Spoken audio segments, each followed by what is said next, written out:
अमीर बेटी का सौदा। अमीर बाप की बेटी शिल्पी को मुकेश पसंद होता है, लेकिन दोनों के बीच हैसियत की दीवार खड़ी होती है। और फिर कहीं नौकरी कर लो ना, क्या हमेशा ये लोहे की सलाखों के पीछे भागते रहते हो? कितनी मेहनत करते हो। शिल्पी, नौकरी से कुछ नहीं होगा। तुम लोगों की हैसियत तक पहुंचना है तो अपना ही बिजनेस करना पड़ेगा, वरना तुम्हारे पापा किसी और से तुम्हारी शादी करवा देंगे। अच्छा, ऐसे किससे करवा देंगी? मैं तो तुमसे ही शादी करूंगी। बोल दिया तो बोल दिया, बस। मुकेश उस बेचारी को समझाता भी तो क्या। दुनिया के रीति रिवाजों से काफी दूर थी शिल्पी। भले ही बड़े बाप की बेटी, लेकिन सादगी इतनी कि क्या कहना। बेटा शिल्पी, कल तुमको देखने लड़के वाले आने वाले हैं, तैयार रहना। मैंने तुम्हारी माँ को समझा दिया है। घर के सारे नौकर चाकर को वो समझा देगी कि स्वागत कैसे करना है। कैसी बात कर रहे हैं पापा? मैं तो मुकेश से प्यार करती हूँ, उसी से शादी करूंगी। मैंने आपको बताया था ना। मुकेश किसका बेटा है? वो स्टील किंग सिंघानिया का, या वो जो बड़े ज्वेलरी वाले हैं मेहता, उनका? नहीं नहीं पापा, अ, वो अपना ही काम करता है, लेकिन एस्टेब्लिश नहीं है अभी। पापा, वो आपके पास तब आएगा जब कुछ बन जाएगा। आप प्लीज थोड़ा सा वक्त दे दीजिए। पिता को शिल्पी की बात पर गुस्सा आ जाता है। वो उससे कुछ नहीं कहते और शिल्पी की माँ के पास जाते हैं। ये संस्कार देकर बड़ा किया तुमने शिल्पी को, और कैसे मैं किसी भिखारी के साथ उसकी शादी कर दूं? कौन है ये मुकेश? मैं जानती हूँ, बड़ा ही होनहार लड़का है। शिल्पी से बहुत प्यार करता है और शादी करना चाहता है। अरे ऐसे कैसे मैं किसी से भी अपनी बेटी की शादी कर दूं? कोई भी उठकर आए और कहे कि मैं शादी करना चाहता हूं तो मैं शादी कर दूं? कान खोल कर सुन लो, कल उसे अच्छे से तैयार कर देना, क्योंकि जो लड़का मैंने देखा है शिल्पी के लिए, वो करोड़पति घर का बेटा है, समझी? लाख मना करने पर भी शिल्पी को उस लड़के से मिलवाया जाता है जो उसके पिता ने उसके लिए देखा था। देखिए, मैं किसी और से प्यार करती हूँ और उसी से शादी करूंगी। ये तो बहुत अच्छी बात है कि तुम किसी और से प्यार करती हो, क्योंकि मैं भी किसी और से प्यार करता हूँ। लेकिन शादी तो हम दोनों को ही करनी होगी, जानती हो ना, ये बिजनेस और ये सारा कुछ। शिल्पी को समझ में नहीं आता कि वो क्या कह रहा है, लेकिन वो समझ जाती है कि वो लड़का भी किसी और से प्यार करता है। पिताजी, वो भी कह रहा था कि वो किसी और से प्यार करता है। हाँ तो करने दो ना, हमने तो नहीं रोका।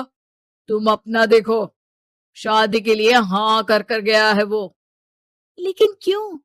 अरे वो और मैं दोनों ही एक दूसरे से प्यार नहीं करते, फिर शादी क्यों कर ले? पापा, एक बार सिर्फ मेरे कहने पर आप मुकेश से मिल ले। पिता शिल्पी के कहने पर फॉर्मेलिटी के लिए ही सही, लेकिन मुकेश को घर बुला लेते हैं। देखो, ज्यादा वक्त नहीं दे पाऊंगा। ये बताओ कि शादी के बाद कहाँ रखोगे उसे? 2 कमरे के मकान में? नहीं सर, मैंने 2 साल के बाद का सारा प्लान कर लिया है। मैंने आयरन इंडस्ट्री खड़ी करने के लिए पूरा ब्लूप्रिंट तैयार किया है। मेरी खुद की जगह है दादाजी की। बस थोड़ा फंड का अरेंजमेंट हो जाता तो काम शुरू कर देता। अच्छा, मतलब तुम यहाँ फंड रेज करने आए हो? मुकेश समझ जाता है कि उसके पिता शिल्पी की शादी उससे कराने के मूड में नहीं है। फंड आप कभी दे भी नहीं पाएंगे मुझे। मुझे तो सिर्फ शिल्पी चाहिए। मैं उसके बिना नहीं रह सकता सर। मैं उसे बहुत खुश रखूंगा। वो तो हर पति का धर्म होता है। वो तो मैं किसी से भी उसकी शादी करा दूं, वो उसे खुशी रखेगा। लेकिन देखो, मैं ज्यादा बात को घुमाना नहीं चाहता। वो बड़े घर की लड़की है, उसे काम काज की आदत नहीं। अभी वो समझ नहीं रही, लेकिन तुम तो समझो। मैं किसी भी हालत में शिल्पी की शादी तुमसे नहीं करवा सकता। मुकेश पिता से लाख मन्नतें करता है, लेकिन वो नहीं मानते। शिल्पी की शादी उस अमीर लड़के से हो जाती है। शादी के बाद क्या हम लोग मेरी माँ के घर चले? मुझे उन लोगों की बहुत याद आ रही है। हाँ हाँ, जाओ जाओ। वैसे भी आज मैं अपनी गर्लफ्रेंड के साथ मसूरी जा रहा हूँ, तुम जा सकती हो। कैसी बात कर रहे हैं? अब हम लोगों की शादी हो गई है, आप कैसे किसी और लड़की के साथ जा सकते हैं? अरे मैंने तो तुम्हें शादी के पहले ही बता दिया था कि मेरी कुछ गर्लफ्रेंड्स है। अब प्लीज ये टिपिकल बीवी वाला रोना धोना शुरू मत कर देना। शिल्पी पिता के घर जाती है और माता पिता को सारी बात बता देती है। इतना गंदा इंसान निकलेगा, मैंने तो सोचा ही नहीं था। अरे क्यों कराई मेरी फूल जैसी बेटी की शादी ऐसे घर में। और तो क्या हो गया, शुरू शुरू में हर घर में ऐसा होता है, धीरे धीरे ठीक हो जाएगा। और वैसे भी उन लोगों के साथ हम लोगों की एक बड़ी डील फाइनल हुई है, समझी।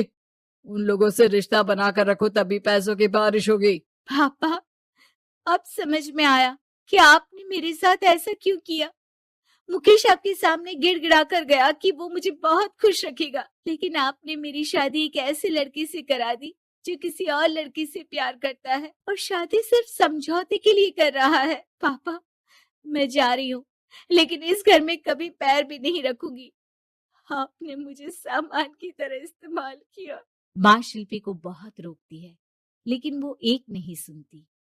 कुछ समय बाद, शिल्पी, मुझे नहीं लग रहा कि अब हम दोनों के बीच ये शादी और रह पाएगी। मैं किसी और से शादी करना चाहता हूँ। वैसे तुम परेशान मत हो ना, तुम्हारे पापा के साथ हम लोगों की डील जो चल रही है ना, वो नहीं रुकेगी, क्योंकि तुम बहुत अच्छी लड़की हो। ठीक है, मैं जा रही हूँ, तलाक के पेपर में साइन करके। लेकिन एक शर्त है, मैं कहाँ गई ये बात मेरे पिता तक नहीं पहुंचनी चाहिए। शिल्पी घर छोड़कर चली जाती है। वो एक नौकरी करती है और अपना जीवन खुद संभालती है। लेकिन एक दिन, शिल्पी जी, आपसे मालिक मिलना चाहते हैं। अब मुझसे क्यों? शिल्पी मालिक के कमरे में जाती है, जहां सामने मुकेश होता है। अरे आप, आपको देखकर बहुत खुशी हुई, बहुत बड़े आदमी बन गए। थैंक्स, पर तुम्हें नौकरी करने की क्या जरूरत पड़ गई। मैंने तो सोचा भी नहीं था कि तुम मेरी शिल्पी होगी। तभी वहां शिल्पी के पिता आ जाते हैं। शिल्पी, तुम्हारे बारे में माँ से पता चला। घर चलो बेटा, मुझे माफ कर दो। मुकेश, मैं यहाँ अपनी कंपनी के काम के लिए आया हूँ। तुम्हारी कंपनी की डील अगर हमें नहीं मिली तो हम बर्बाद हो जाएंगे। वैसे अब तुम चाहो तो शिल्पी की शादी मैं तुमसे कराने को तैयार हूँ। बस करिए पापा, ये क्या सौदा लगा रखा है आपने। जिस कंपनी से आपकी डील हो, अपनी बेटी की शादी उसी के घर करा देते हैं। शिल्पी मुकेश से माफी मांगती है और वहां से जाने लगती है कि मुकेश उसे रोक लेता है। रुको शिल्पी, ये सब कुछ तुम्हारे लिए है। ये कंपनी, ये नाम सिर्फ तुमसे शादी करने के लिए ही खड़ा किया था। मैं आज भी तुमसे बहुत प्यार करता हूँ।